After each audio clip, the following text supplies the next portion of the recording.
Olá, meu nome é Roberta Almo, eu sou aluna na Universidade Tecnológica Federal do Paraná e o vídeo do projeto Estímulo de hoje é sobre o processo de memorização.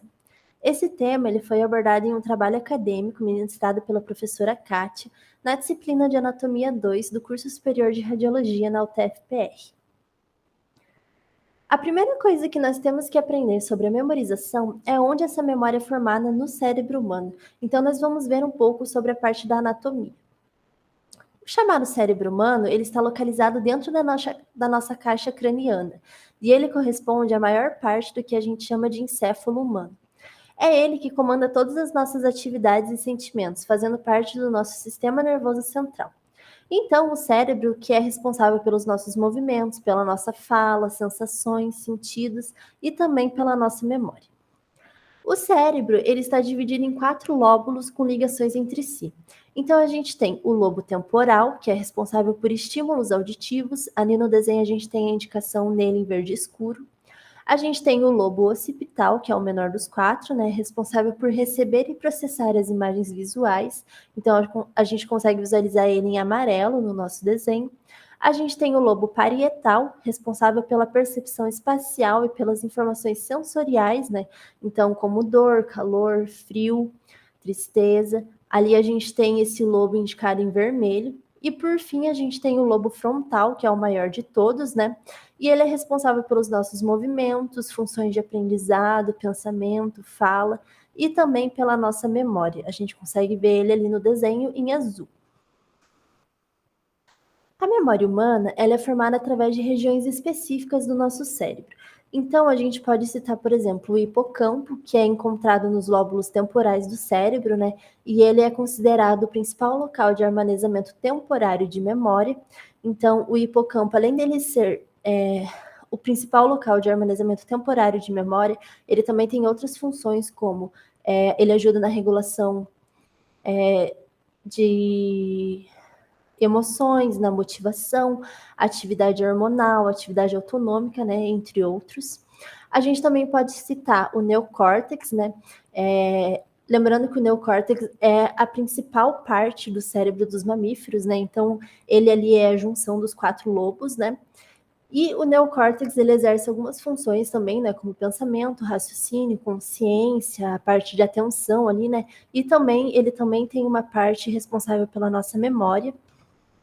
A gente também tem as chamadas amígdalas, que são estruturas localizadas no lobo temporal dos mamíferos, então elas são formadas por diferentes núcleos.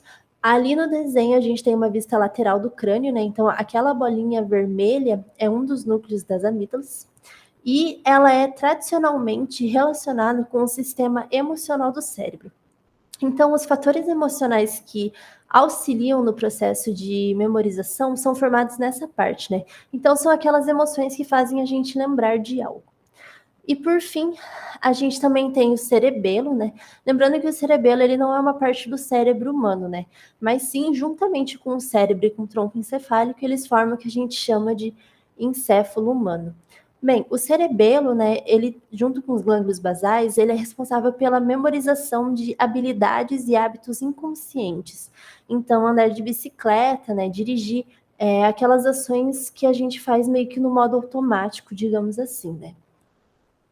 Bom, agora que a gente já viu algumas partes que são responsáveis pela nossa memória, a gente precisa entender que todo o processamento de dados do nosso cérebro é formado através dos neurônios.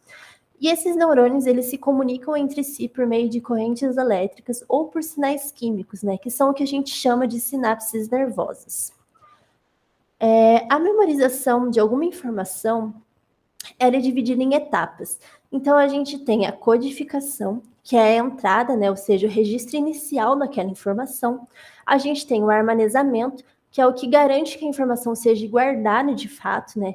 Então, o nosso dia a dia, ele tem muitas informações, e o cérebro, ele só guarda o que ele acha importante, né? Logicamente, a gente não se lembra 100% de tudo que a gente captou no nosso dia a dia.